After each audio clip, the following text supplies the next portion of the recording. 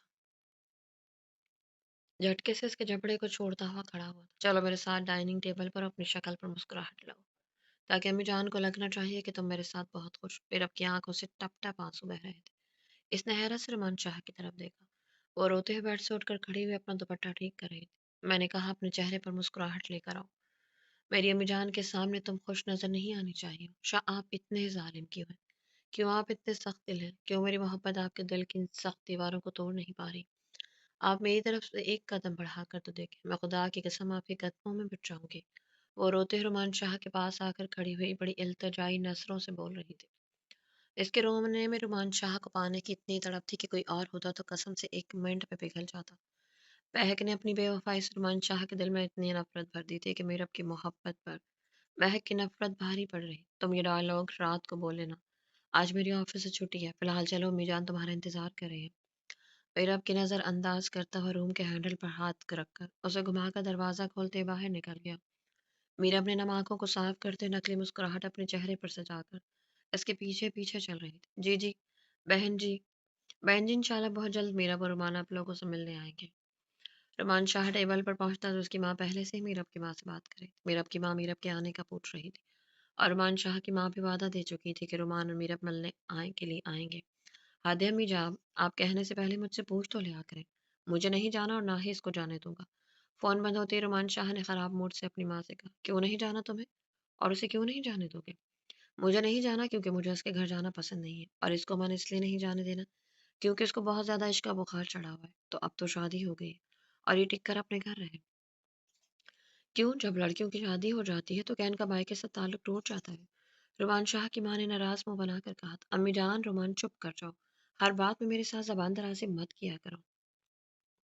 رومان شاہ کی بات کو بیچ میں کاٹتے ہوئے اس کی امی نے اپنا حکم صادر کر دیا کہ اسے کل میرب کو لے کر اس کے مائکے جانا ہے۔ حالانکہ رومان شاہ کی ماں کو اچھی طرح سے پتا تھا کہ اس کا بیٹا اپنی ماں کے ساتھ زبان درازی کبھی نہیں کرتا، بس رومان پر اپنا روب ڈال کر میرب کو اس کے مائکے بھیجنے کے لیے اس کی ماں نے یہ حربہ استعمال کیا تھا اور تیر نشانے پر لگا تھا۔ رومان شاہ چپ کر کے ناشتہ کرنے لگا، بس بیچ بیچ میں میرب کو کھا جانے والی نظروں سے دیکھ رہا تھا، جیسے بیچاری میرب نے یہ ساری بات کی ہو۔ تو میرے پیارے، امید کرتی ہوں کہانی آپ کو اچھی لگی ہوگی۔ کہانی اگر آپ کو اچھی لگی تو کامنٹ باکس میں اپنی قیمتی رائے کا اظہار ضرور کیجیے گا، اور اگر آپ چینل پر نہیں ہو تو چینل کو سبسکرائب کیجیے گا۔ اپنا بہت سارا خیال رکھیے گا، ملتے ہیں نیکسٹ ایپیسوڈ کے ساتھ، تب تک کے لیے اللہ حافظ۔